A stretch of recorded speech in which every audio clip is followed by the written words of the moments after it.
శక్తి ఎలాంటిది కదా, బండలను కూడా బ్రద్దలు చేయగలుగుతుంది. కానీ మీ కట్టిన మన సంఘం అనే ఈ కొండను బ్రద్దలు చేయలేకపోతుంది. దేవుని మాటలో శక్తి దాగి ఉందా, లేకపోతే బండే ఇంకా ఎలా ఉందో అర్థం కావట్లేదు నాకు.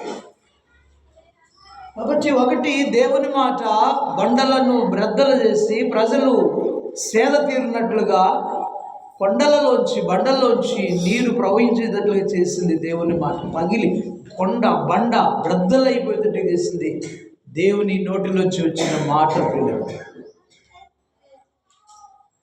కాబట్టి ఆ మాట మనం జాగ్రత్తగా వింటే మన హృదయాలు ఏం కావాలమ్మా?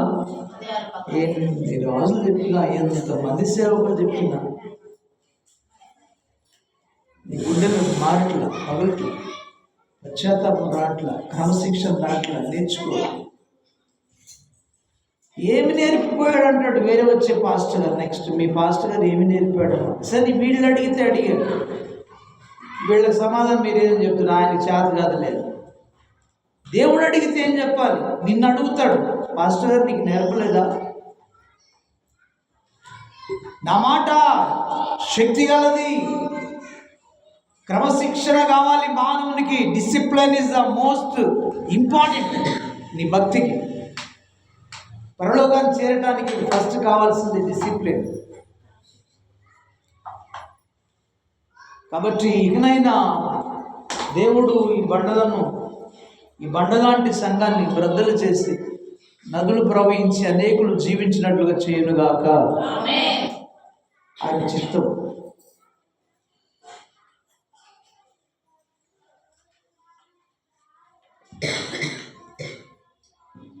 మీకు నేను వచనాలు చదువుతూ చెప్తుంటే మీకు అర్థం కావట్లేదు, నాకు అర్థమైంది. క్లుప్తంగా నేను ఒక మాట చెప్తాను.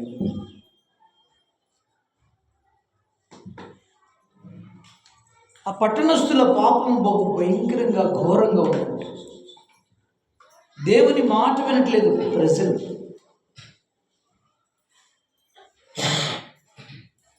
విచ్చలవిడిగా బ్రతుకుతూ ఉన్నారు. ఎన్నో సంవత్సరాలు దేవుడు చూచి వారిని క్షమిస్తూ వచ్చాడు. ఒక దినానంట ఆ పట్టణం యొక్క పాపం దేవుని దగ్గరికి, పాపమే వెళ్ళిందంట. మొరపెట్టుకుంటా దేవుని దగ్గరికి వెళ్ళి, దేవుని దగ్గర మొరపెడుతున్నాయా, నేను భరించలేనంటున్నాడు. వింటున్నారా? ఈ మొర వెళ్ళింది, పాపం మొర దేవుని దగ్గరికి వెళ్ళిపోయింది. దేవుడు కూడా ఇక తట్టుకోలేకపోయాడు.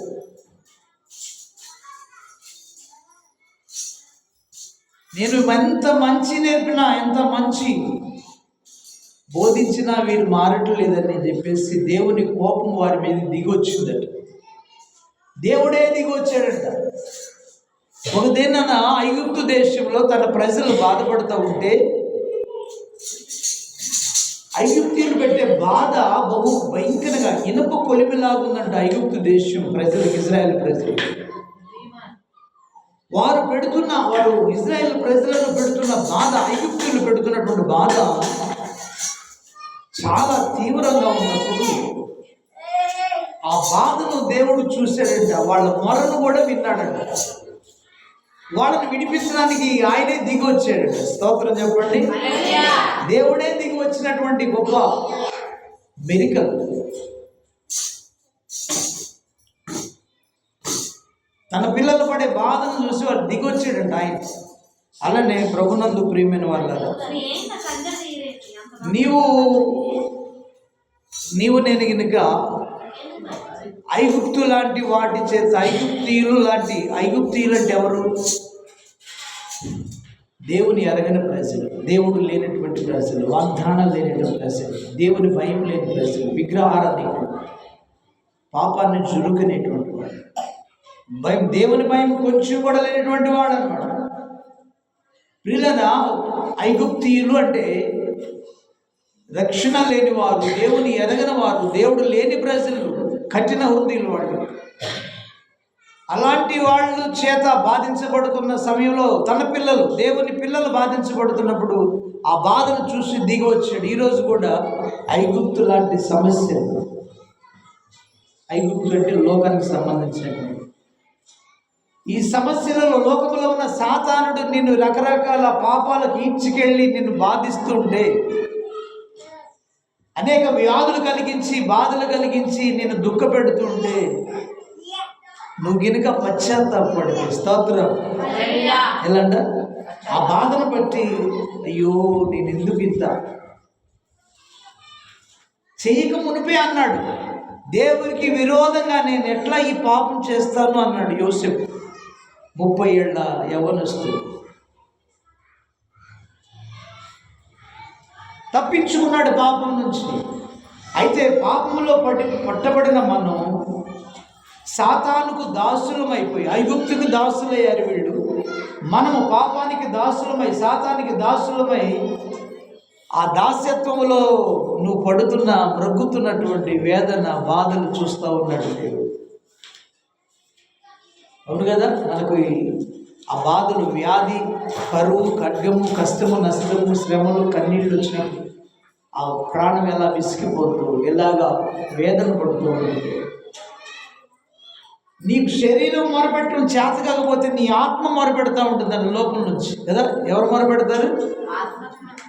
ఆత్మే తానే విజ్ఞాపన చేస్తూ ఉంటుంది అండి, అయ్యో నువ్వు చేసే ప్రతి పాపానికి, నీకు వచ్చిన శిక్షకు, నీ శరీరం పడుతున్న వేదనను చూసి ఆత్మ కూడా దేవునికి మొరపెట్టుద్దంట. కాబట్టి ప్రియులరా, ఐగుప్తు అని ఈ లోకంలో ఉన్నవాడు సాతానుడు పాపం చేయించి, పాపం ద్వారా సంఖ్యలు వేసి, చెరలో వేసి, వ్యాధులు, బాధలు, కరువు, ఖడ్గము, కన్నీళ్లు వీళ్ళు నీకు కలిగించి నిన్ను వేధిస్తున్నప్పుడు నీ బాధను కూడా చూసిన దేవుడు ఈ లోకానికి దిగివచ్చాడు. దేవునికి స్తోత్రం. ఎలా దిగివచ్చాడు? యేసు క్రీస్తుగా దిగివచ్చాడు. మెస్సీయగా, క్రీస్తుగా, అభిషేక్తుడుగా ఈ లోకానికి దిగివచ్చి, ఆనాడు మోసే అహరోనులను ఐగుప్తు నుంచి విడిపించిన దేవుడు ఈనాడు ఆయన ఒక్కడే భూలోకంలో పోరాడి నిన్ను నన్ను కూడా కదా భయంకరమైనటువంటి ఆ బాధల నుంచి విడిపించాడు. దేవునికి స్తోత్రం. తన శిలువ బలియాగం ద్వారా విడిపించాడు. అలానే బాధను చూసి దిగి వచ్చాడు. నీ బాధను చూసి కూడా ఆయన దిగి వస్తాడు. ఎప్పుడంటే వారు దేవునికి మొరపెట్టగా. దేవునికి స్తోత్రం. ఎప్పుడంట మొరపెట్టడం అంటే ఆ కష్టంలో తట్టుకోలేక పశ్చాత్తాపడి ఏడ్చుతున్నారు. నినివే పట్టణస్థుల యొక్క దోషం దేవుని దృష్టికి బహు ఘోరంగా ఉంది. యోనా పోయి ప్రకటించాడు, ప్రజలందరూ మార్పు చెందారు. రాజుగారు సైతం దిగి వచ్చి ఏం చేశాడంట?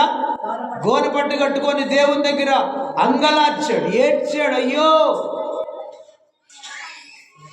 ఇక నాయన మమ్మల్ని క్షమించయ్యా,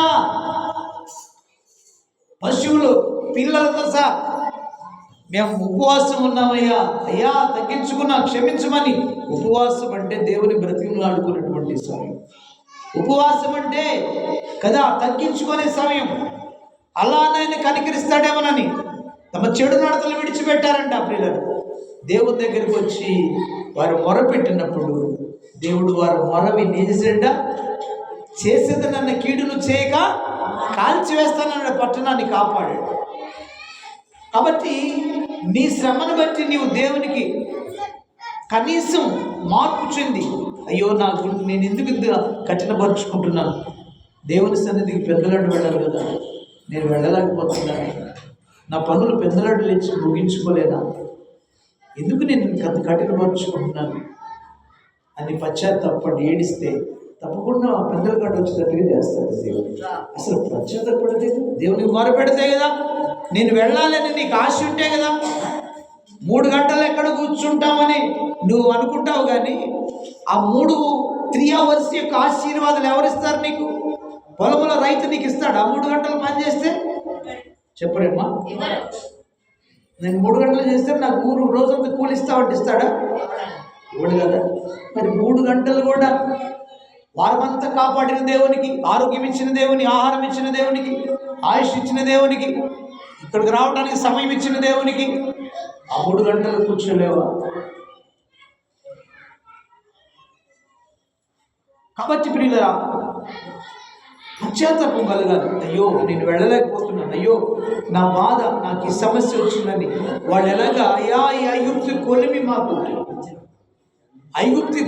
మాకు ఇనుప కొలిమిలాగా ఉందయ్యా, మేము ఈ బాధను భరించలేకపోతున్నాం, కొడుతున్నారయ్యా.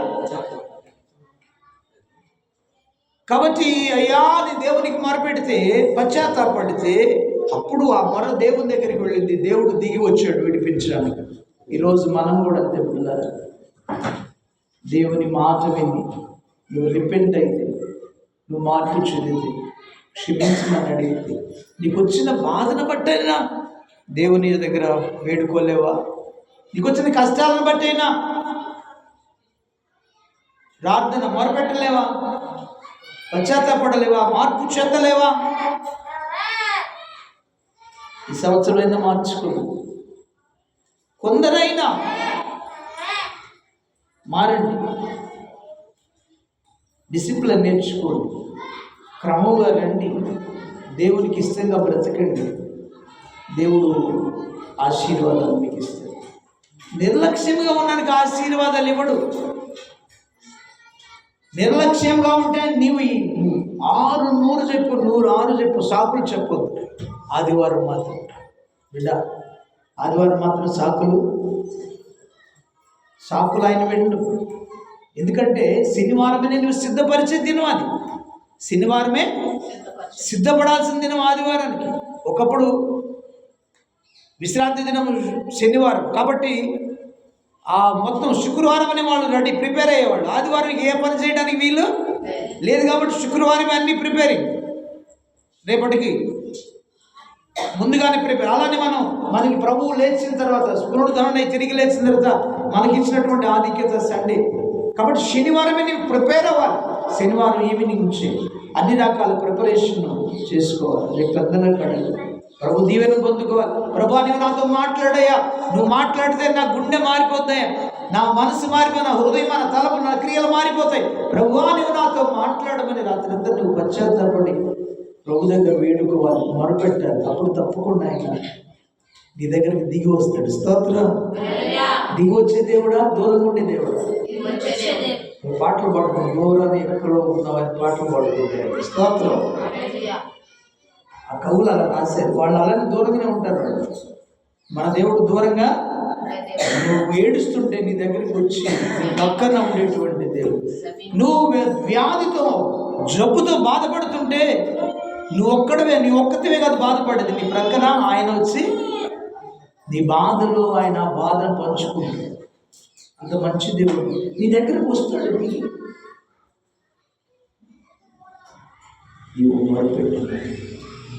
అయ్యో నన్ను క్షమించమని ఆ పాపాన్ని బట్టి, ఆ జబ్బును బట్టి, ఆ కరువును బట్టి, ఖడ్గాన్ని బట్టి ఏడ్చినప్పుడు ఆయన వచ్చి నిన్ను ఆదరిస్తాడు, వినిపిస్తాడు.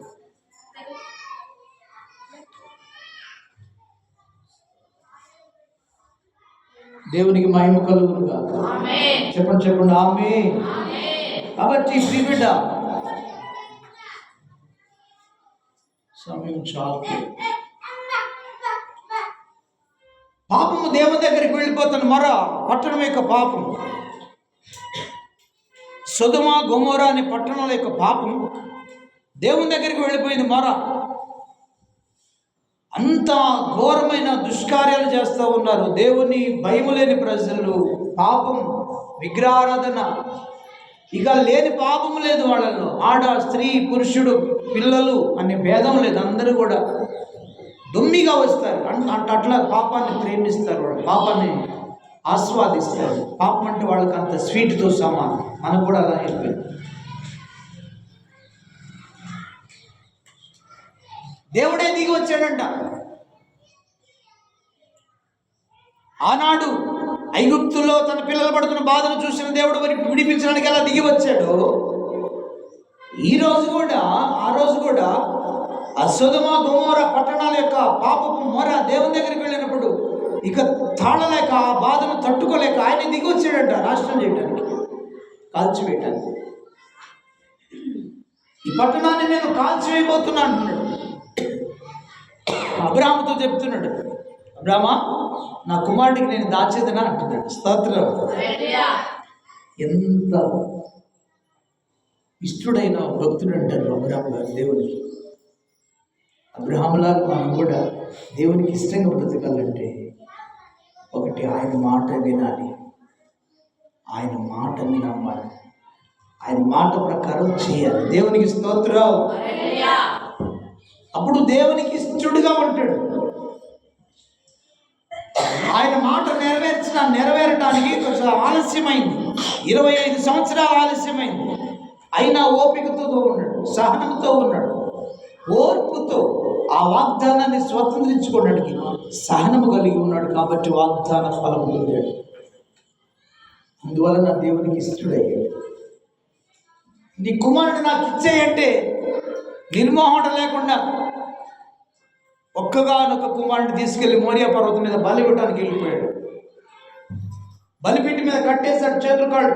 ఇక కత్తి తీసుకొని చంపబోతున్నాడు. చంపిన తర్వాత దేవుని యొక్క అగ్ని కాల్ చేస్తాడు బలిపీఠి మీద. తానే అగ్ని పెడతాడు. లేకపోతే అంతగా ప్రేమించి దేవుని మాట నమ్మినటువంటి వాడు దేవుడు కావాలంటే ఇచ్చేశాడు కుమారుని. స్తోత్రం. మనం ఇస్తామా దేవునికి కుమారు నా పిల్లలను?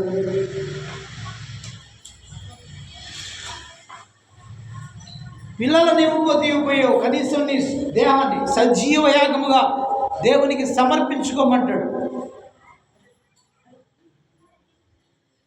రోమపత్రిక 12వ అధ్యాయంలో మీ దేహములను సజీవ యాగముగా దేవునికి సమర్పించుకొనుడి అంటాడు.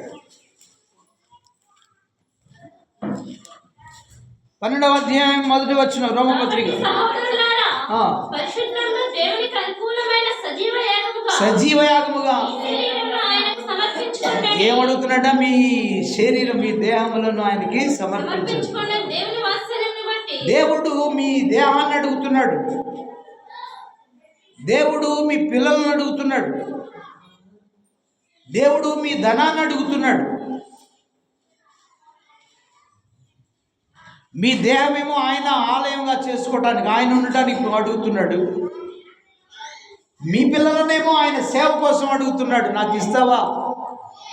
నీ ప్రథమ కుమారుడిని, లేదా నీకు ఇష్టం ఎవరినైనా నా సేవ కోసం సువార్త ప్రకటించడానికి ఇస్తావా అని అడుగుతున్నాడు. ఇవ్వాలి అని అడుగుతున్నాడు. కండిషన్ అది.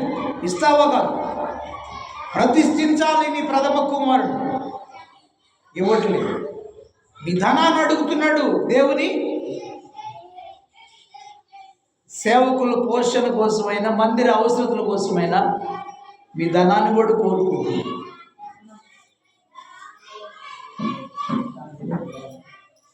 కానీ ఇవ్వలేదు. అబ్రహాం గారైతే కుమారుని అడిగితే బలిగా అడిగాడు. మిమ్మల్ని ప్రతిష్ఠించమంటున్నాడు, మీ పిల్లలను సేవకి ఇవ్వమంటున్నాడు మీ పిల్లలను, కానీ ఇవ్వలేకపోతున్నాడు. అబ్రహాం అయితే బలిగా నాకు ఇవ్వు నీ కుమారుడు అన్నాడు. వెంటనే బలి ఇవ్వటానికి మోరియా పర్వతానికి తీసుకెళ్ళాడు. బలి అర్పించాలని కంకణ రెడీ అయినప్పుడు దేవుడు అబ్రహామా నీకు ఒక్కగా నాకు కుమారుడు నాకు ఇవ్వటానికి వెనుకడు పోయిందా?